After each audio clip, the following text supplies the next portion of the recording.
Well, it's time to start popping the popcorn because things are getting really interesting in the Vanderburgh County Republican Party. I'm Johnny Kincaid, and this is a 5-minute update from this week in Evansville. Oh my gosh, we got a good one going today. This is a nail biter, man. It's the turn today is huge. Cheryl Musgrave, Vanderburgh County Commissioner, has called for the resignation of the Vanderburgh County Republican Party Chairman, Michael Duckworth. The reasons that she gave are numerous, and they date back to the days when Duckworth was on the sheriff's department as Deputy Duck, and allegations that he falsified some of his time records back then. So Cheryl also cites the loss in the city elections last year as another reason for Duckworth to go. That the Republican Party had lots of resources, but they lost miserably in everything that they touched. Mayor's office and all of the city council seats, with the exception of one, were lost by the Republicans. And then there was the recent move by Duckworth to go ahead and approve the candidacy of a person to run in the primary against Cheryl Musgrave. That person is Amy Canterbury. And that was approved. And you might say, oh, well, so what? So she's got somebody primarying her. You know, it's not supposed to be that big a deal. I want to share what the kind of the rules are, the guidelines are right now. In the state of Indiana, our legislature passed a law a few years ago, and so it hasn't been in effect for a huge, long period of time, but it's been used and overused by the county parties. For sure, dealing with how you vet a candidate for public office, how you determine that that person who wants to run as a Republican is truly a Republican. And what they said was, in this law, well, the best measure is a person's voting record. So if they've drawn a Republican ballot in the last two primaries that they voted in, then they're a Republican and you can't challenge their candidacy. If they voted for a Democrat ballot in one of those two primaries, then you can challenge them. But it's can, not have to or not will. So they've kind of used it arbitrarily when it comes. To give you an example, last year in the mayor's primary, we had Cheryl Musgrave running and Natalie Raisher. And there was a third person who wanted to run in that primary, and they checked his voting record, and they challenged his candidacy and got him off the ballot. On the Democrat side, somebody wanted to challenge Stephanie Terry in the primary, but the party challenged his candidacy, got him off the ballot. So this year, you have a candidate, a very similar situation, except that actually you have an incumbent that they want to challenge. And Duckworth just has signed off on it. There's a form that the county chair people can use to give a waiver, basically, to that candidate to run for an office under that party's banner. Right?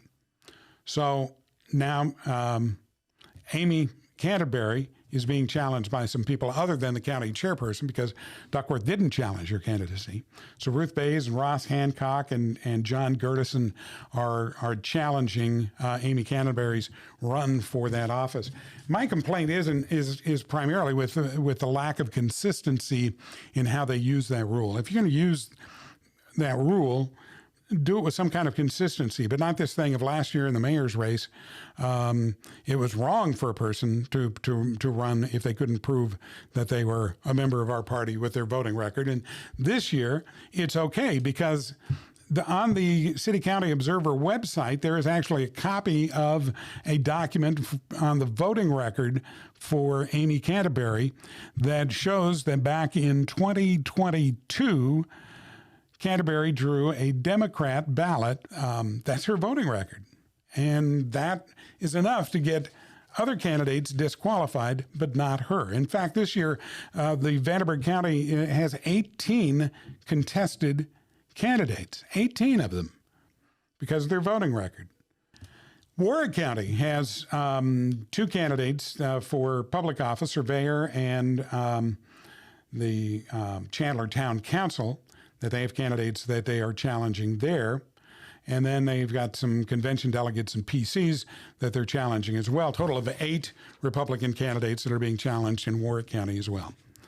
So it doesn't bother me that they challenge candidates like that. It bothers me when they do it very inconsistently. And that's what the call should be for here is for some consistency in that. Make a determination of this is what our standard is, and then we're going to stay with the standard.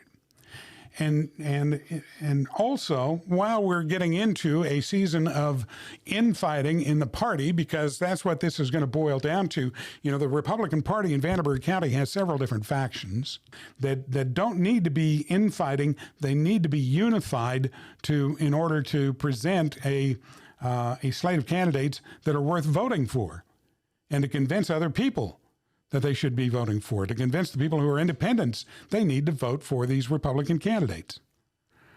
All right? We don't need to sling mud at the other person. And that's what's coming up in the defense of this move, is that there's this move to try to discredit the other person, a move to try to discredit the candidate who's running as a representative of your party. Stop it. Knock it off. There's no room for that. It's time for the party to unify. It's time to stop picking at one another and picking favorites and work together as a unified Republican Party. I'd say the same thing to the Democrats, but they've already figured that out. Hey, thanks for letting me rant for a couple of minutes here. And be sure to join us again for the next time around here, and subscribe so that you always get notifications of new episodes. We did put in a call to Cheryl Musgrave, and I talked to her for a little while, but she declined the opportunity to come on this program. And Michael Duckworth has not returned my call yet. But if I hear from him, we're going to offer him an opportunity to come on and talk. And I'd be really interested in hearing what he has to say on this topic. So thanks for joining us. We'll see you again next time here on This Week in Evansville.